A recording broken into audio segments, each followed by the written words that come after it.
Hi there, I'm Danny Flexen. Welcome to the latest edition of SecondsOut ReFLEXions. I'm here every Monday, 4:30 PM to discuss the boxing action of the weekend just gone. And a big show this weekend was in Texas, put on by Matchroom Boxing USA.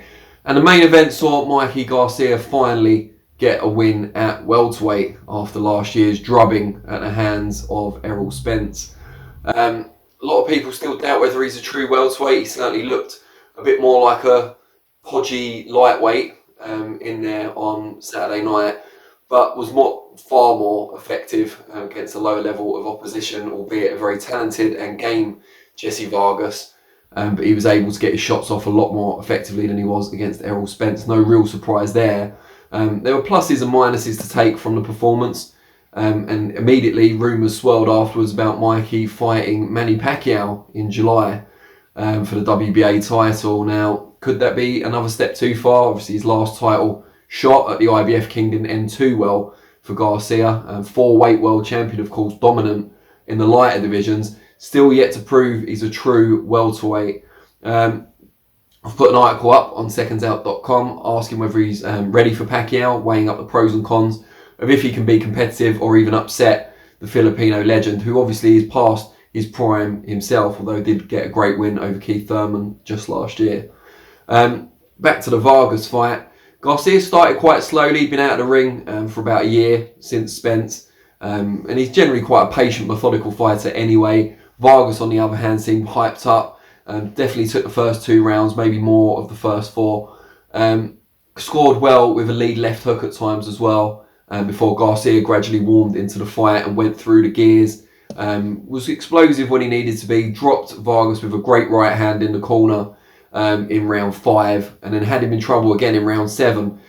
Once it became clear, however, that Vargas wasn't going to be put away too easily, Mikey seemed to go back to his more patient approach, and probably lost some rounds where he switched off that he didn't need to lose, creating a unanimous decision, but rather too close than it should have been, I think. Not as in the judges got it wrong. I understand why they came to their cards. What I'm saying is Garcia could have made the result a lot clearer, but he seemed to go into his shell a little bit once he realised it was going to go the full 12 rounds.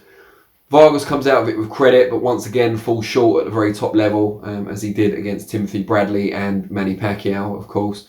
Whereas Garcia can look onwards and upwards, and you can see why he's targeting Pacquiao. He is slightly past his prime. He is probably the weakest of the current welterweight world champions, and he's not been the most active. You know, he hasn't fought since last July when he beat Thurman. And if they fight again, it'll be a year out of the ring. If he fights again in July this year, it'll be a year out of the ring, of course, for the Pac-Man. But just style-wise, someone who is kind of patient, methodical, likes to have a look in the way that Garcia does. Excellent fundamentals, very talented fighter, good variety, good offense and defense, but can be one-paced at times against someone like Manny Pacquiao, who does like to work in explosive bursts, has fast feet, fast hands, despite the advancing years. I'm not sure it's the greatest of style matches for Mikey Garcia at welterweight, where he's not quite as quick as he was in the lighter divisions. But time will tell, and I do expect that fight to happen in July, so we'll see what goes on. Also in Texas, we saw a changing of the guard at super flyweight. Cal Yufai had reigned as WBA champion since 2016, but it had been a rather unremarkable reign full of mandatory challenges and points victories. Well, at least that part of it's over, but Yufai won't be happy with the way it ended, taking a largely one-sided beatdown against Roman Chocolatito Gonzalez.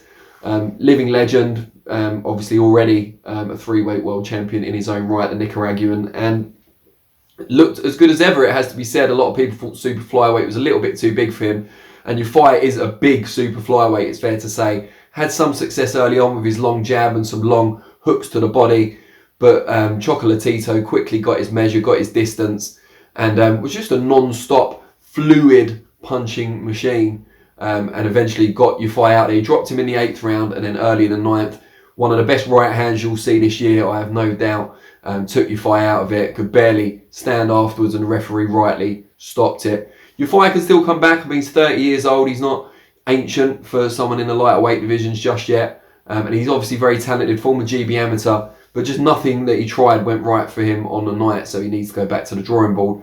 No shame, of course, in losing to Chocolatito, who's only lost, of course, to one man, Saw Rungvisai, who beat him in 2017. 2 grueling fights they had back then.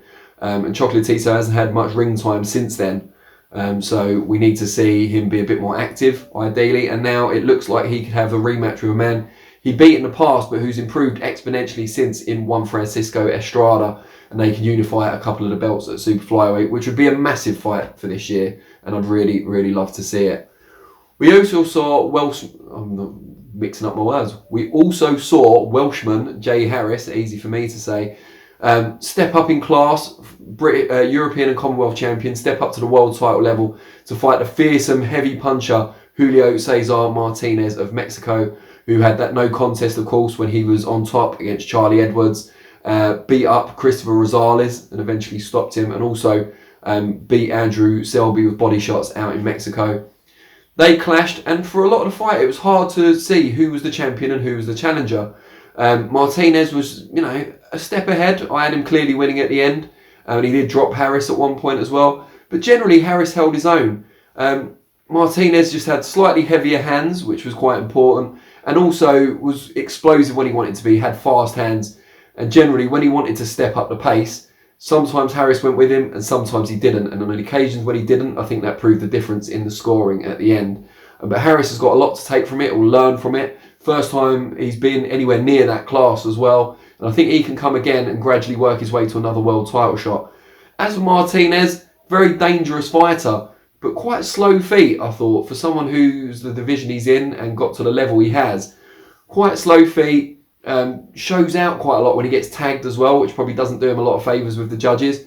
So if you can stay away from his power for 12 rounds, which is a lot easier said than done, then you give yourself half a chance, as Harris did. But he just wasn't experienced enough or productive enough to get the job done.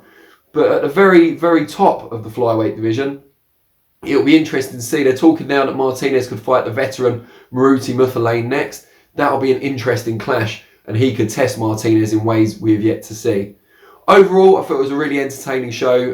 Martinez-Harris particularly was a really good fight to watch, really absorbing and interesting competitive fight. Gonzalez put on a great performance, albeit in a one-sided fight as it turned out. And in the main event, it was always watchable, although not particularly exciting after round 5.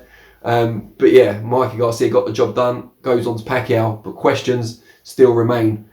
Let me know in the comments below what you thought of his performance against Jessie Vargas and how you think he might get on against Manny Pacquiao. And also what you felt about the other fights on the card and who stood out for you. I'll be back next Monday for the next Reflections, 4:30 PM. And I'll also be here this Thursday, 4:30 PM, for ReFLEXions when we look ahead to the weekend's action. Always appreciate your time, and I'll see you all again soon. Cheers.